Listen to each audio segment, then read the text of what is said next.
नमस्कार मित्रों, तो अभी यहाँ मैं माँ नर्मदा जी के उद्गम स्थल में, जो कि मध्य प्रदेश के अनूपपुर ज़िले में स्थित है। और यहाँ पर स्थित है 51 शक्तिपीठों में से एक शक्तिपीठ 39वां शक्तिपीठ है, जहाँ पर माता का नितंब गिरा था। आइए जानकारी हमें जो प्राप्त हुई है, केंद्र शासन स्वीकृत प्रसाद योजना अंतर्गत विकसित ये बोर्ड है। तो यहाँ पर लिखा हुआ है, श्री नर्मदा मंदिर एवं उद्गम स्थल मान्यता है कि देवादिदेव भगवान शिव के विषपान के पश्चात उनके कंठ से उद्भूत मां नर्मदा शिव सेवा उद्भवा, स्वेद उद्भवा, मैकल सोत्ता कन्या, रेवा आदि नामों से प्रसिद्ध है। नर्मदा मंदिर परिसर के अंदर ही नर्मदा उद्गम कुंड है। श्री नर्मदा मंदिर परिसर के भीतर पतित पावनी पुण्य सलीला माता नर्मदा, अमरकंटेश्वर महादेव जी का अत्यंत प्राचीन मंदिर एवं अनेक शिव मंदिर, विष्णु मंदिर समूह स्थित है। मुख्य श्री नर्मदा मंदिर गर्भगृह एक शक्तिपीठ भी है, जहाँ पराशक्ति भगवती सती का दक्षिण नितंब भाग गिरा था, जिसे चंडी का शक्तिपीठ भी कहा जाता है। शक्तिपीठों में 39वां शक्तिपीठ है, 51 शक्तिपीठों में यह एक है।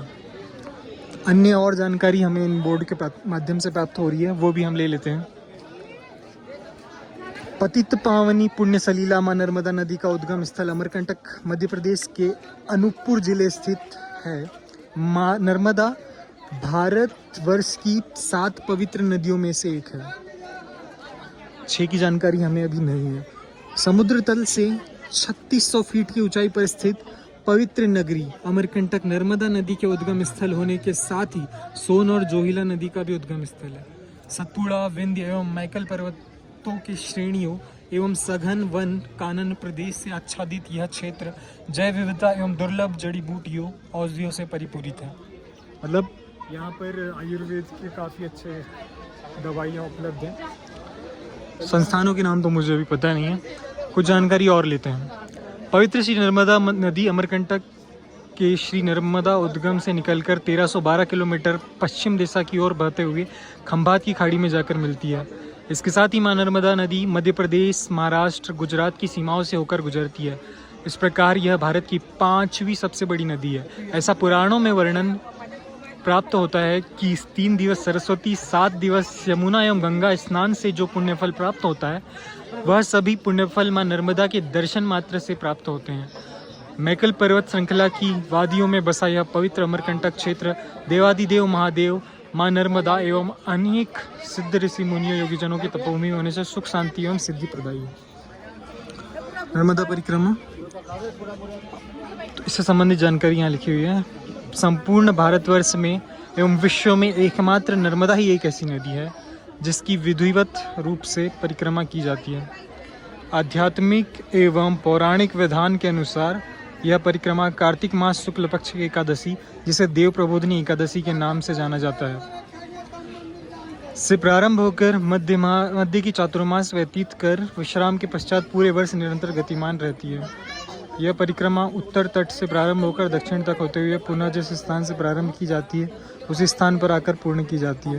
यह परिक्रमा 3 वर्ष 3 माह 13 दिवस की होती है। चलिए नर्मदा जी के उद्गम स्थल को देखने जाते हैं। ठीक ठाक भीड़ है भाई, भीड़ तो नहीं, तांता लगा है भक्तों का। फोटो खींचना मना है, बंद करो भाई।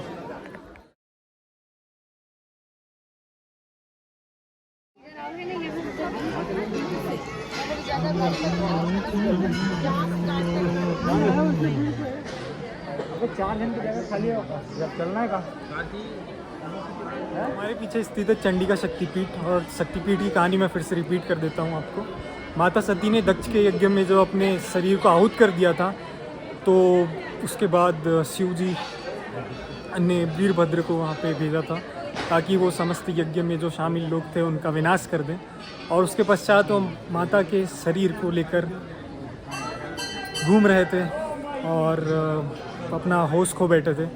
तो विष्णु जी ने अपने सुदर्शन चक्र से माता के शरीर को टुकड़े टुकड़े कर दिए थे, और यहाँ पर माता के शरीर का दाया नितंब गिरा था, जो कि चंडी का शक्तिपीठ के नाम से जाना जाता है। वह 39वां शक्तिपीठ यहाँ पर है, 51 शक्तिपीठों में से देख सकते हैं।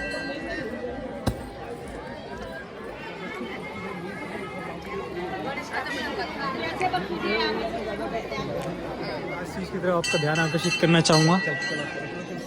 लगभग जितने आध्यात्मिक केंद्र हैं या फिर धार्मिक स्थान है उनका जीर्णोद्धार का कार्य तेजी से चल रहा है अभी। ये सेम ऐसे बाउंड्री वॉल वगैरह और ये ग्रेनाइट का काम बिरजा माता मंदिर उड़ीसा में भी चल रहा था, वो भी एक शक्तिपीठ है ना, सेम डिज़ाइन यहाँ पर भी है। Central government.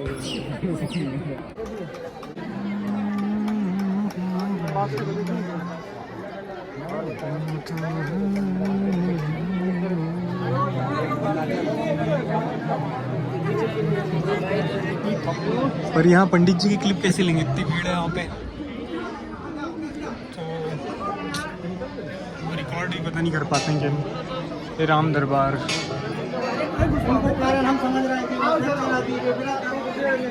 तो अंदर फोटो खींचना तो वैसे मना था सख्त। पंडित जी मिल गए थे अंदर, परमिशन ना लेके डायरेक्ट ले लेते तो कोई दिक्कत नहीं है, बट परमिशन के लिए थोड़ा शिखर दर्शन ही कर लीजिए आप लोग।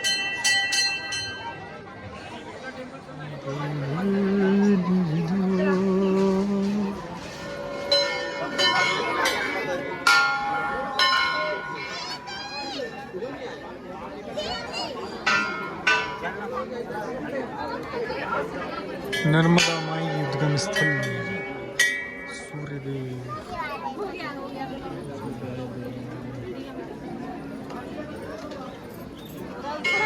रिजर्वेशन में करके रखा इधर टिकट हो गया।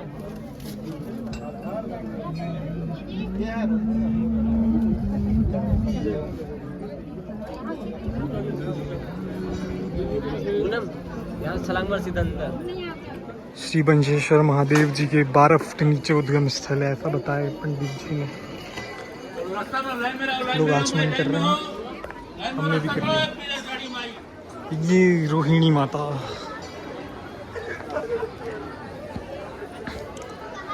यहीं पर सोन और कौन सी नदी, कर नदी का उद्गम स्थल। परिसर का लगा लेते हैं। ये देखिए कुंड है और यहाँ पर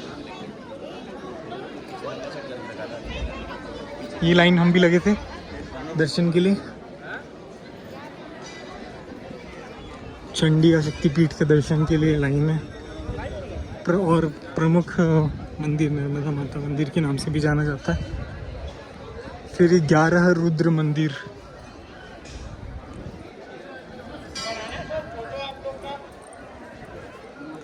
मुरली मनोहर मंदिर, जय मुरली मनोहर।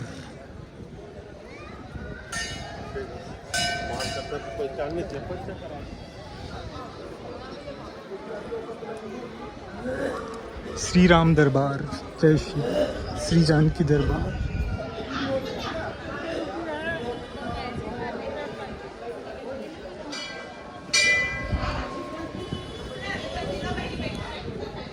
तो अभी तक हमने अमरनाथ जी को छोड़ के जितने शक्तिपीठों के दर्शन किए, वहाँ पर ऐसे ही चारों तरफ मंदिर के परिसर है और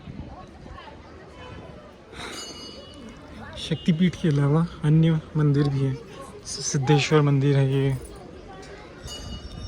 और त्रिपुर मालिनी मंदिर जो पंजाब में है, त्रिपुर मालिनी शक्तिपीठ, वहाँ पर ऐसे ही जल कुंड है बीच में।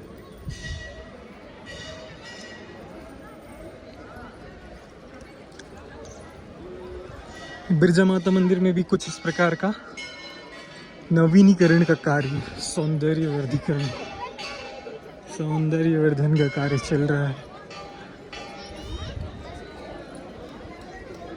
और नक्काश लगे हुए हैं।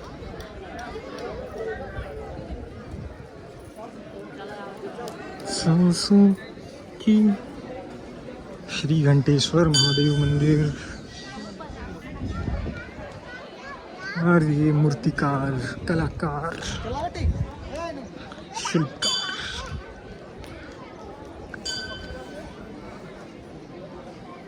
हर हर महादेव।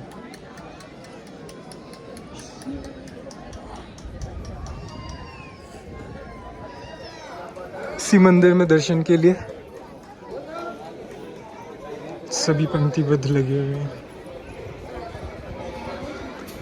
या देवी सर्वभूतेषु शक्तिरूपेण संस्थिता। चलो पंडित जी से मिल लेते हैं जी।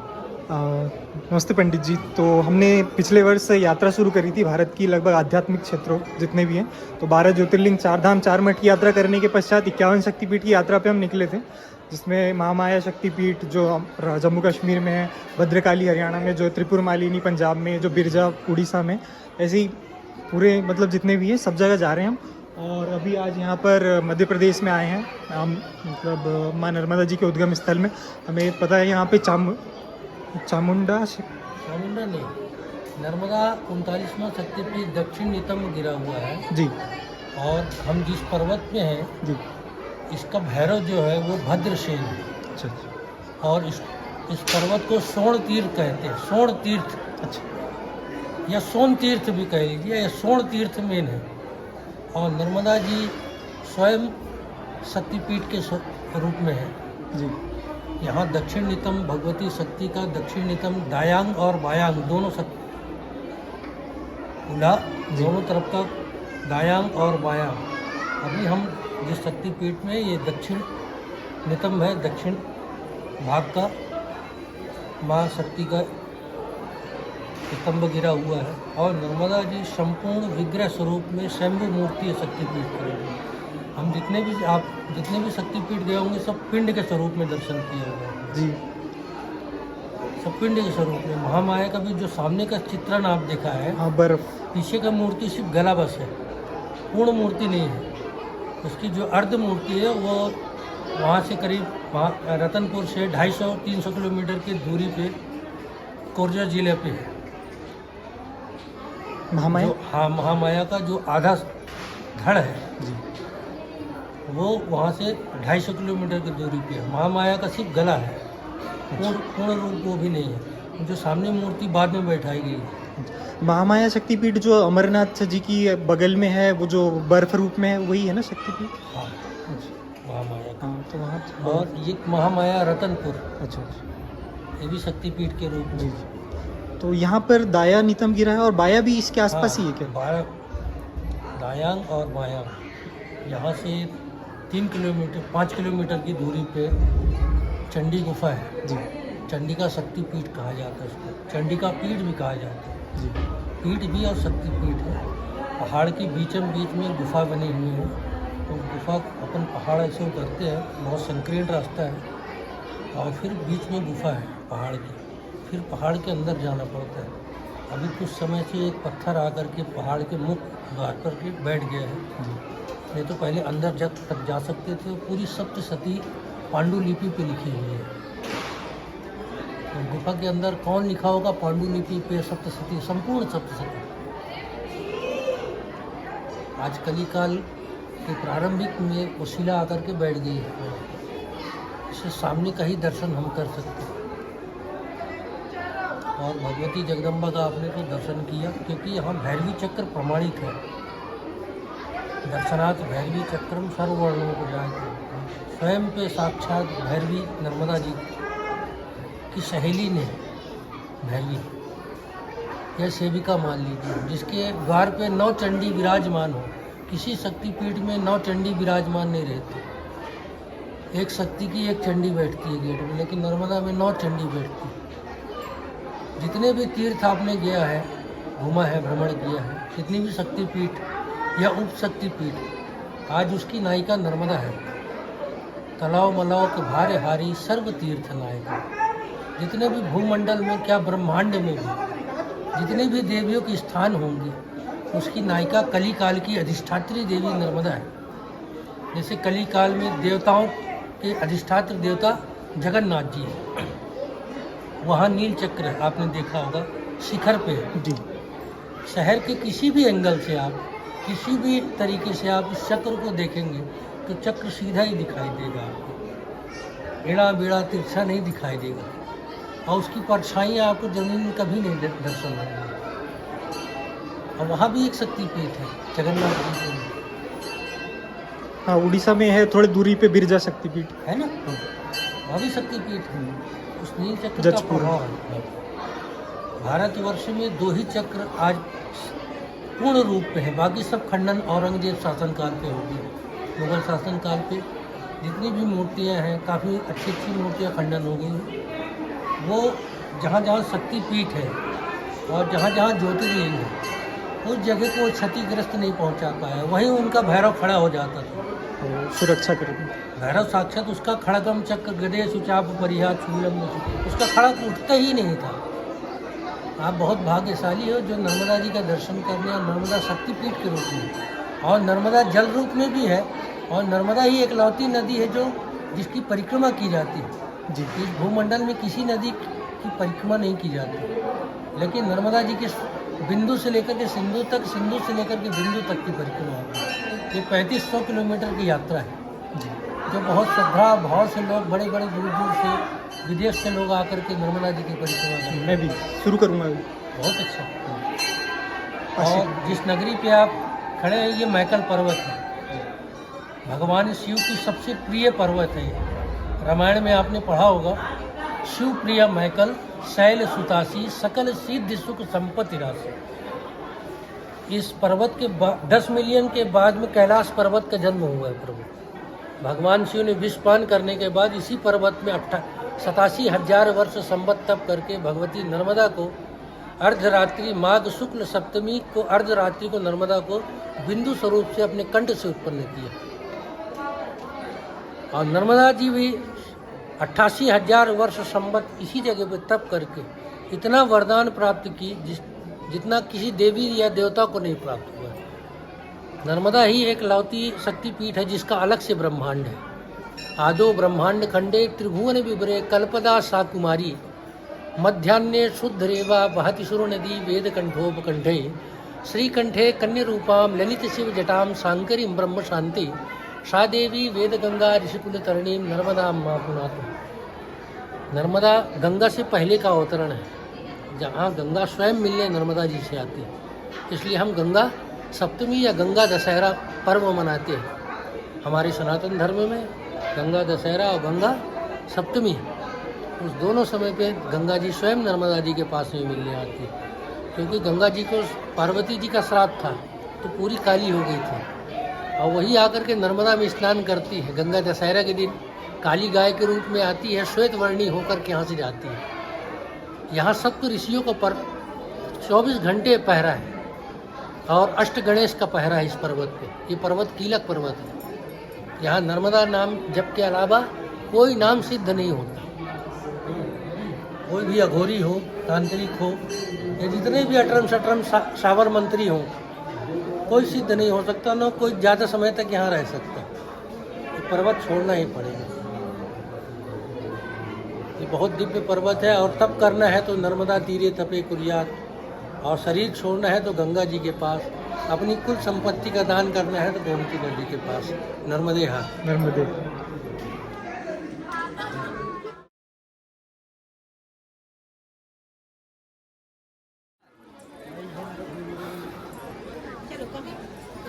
तो हमारी चंडिका शक्तिपीठ की यात्रा पूर्ण हुई, जो कि 39वां शक्तिपीठ था। और यहीं अनूपपुर में है काल माधवा शक्तिपीठ। मध्य प्रदेश में 4 शक्तिपीठ हैं, तो उसमें से 2 अनूपपुर में हैं। और आगे की यात्रा से पहले मैं आपको दिखाता हूँ, यहाँ पर शक्तिपीठ के थोड़े से आगे है, जलधारा आगे बढ़ती है, कुंड जहाँ पर लोग स्नान करते हैं। ये देखिए जलधारा निकलते हुए यहाँ से। कोटि तीर्थ कुंड घाट, यहाँ पर सभी श्रद्धालु भक्तगण स्नान करते हैं। और जैसा कि हमने देखा था वहाँ पर कि इसका पुण्य बताया गया है, गंगा जी यमुना जी में स्नान करने से कई गुना ज़्यादा। हाँ, ये लिखा है, त्रिभी सारस्वतम तोयम सप्ताहेन तु यामुनाम सद्यः पुनाति गांगेयम दर्शना देवी नर्मदा स्कंद पुराण में कहा गया है कि सरस्वती का जल 3 दिनों में, यमुना का जल 7 दिनों में या 7 बार स्नान करने पर श्री गंगा का जल 1 बार स्नान करने में पवित्र करता है, किंतु श्री नर्मदा जी का जल केवल दर्शन मात्र से ही पवित्र कर देता है। यथा गंगा तथा रेवा तथा चैव सरस्वती समम पुण्यम फलम प्रोक्तम स्नान दर्शन चिंतन है। पुराणों में श्री नर्मदा जी को श्रेष्ठ बताया गया है। गंगा कनखले पुण्या कुरुक्षेत्रे सरस्वती ग्रामे वा यदि वारण्ये पुण्या सर्वत्र नर्मदा। कनखल में श्री गंगा, कुरुक्षेत्र में सरस्वती का जल पवित्र माना गया है, परंतु श्री नर्मदा जी का जल ग्राम, वन और सर्वत्र पवित्र माना गया है। हमारे धर्म ग्रंथ श्री नर्मदा जी के प्रशस्तियों से पड़े हुए हैं। कनखल वही स्थान है जहाँ पर माता सती ने अपने शरीर को आहूत किया था। राजा दक्ष का यज्ञ वहीं पर हुआ था। कुरुक्षेत्र हम सभी जानते हैं।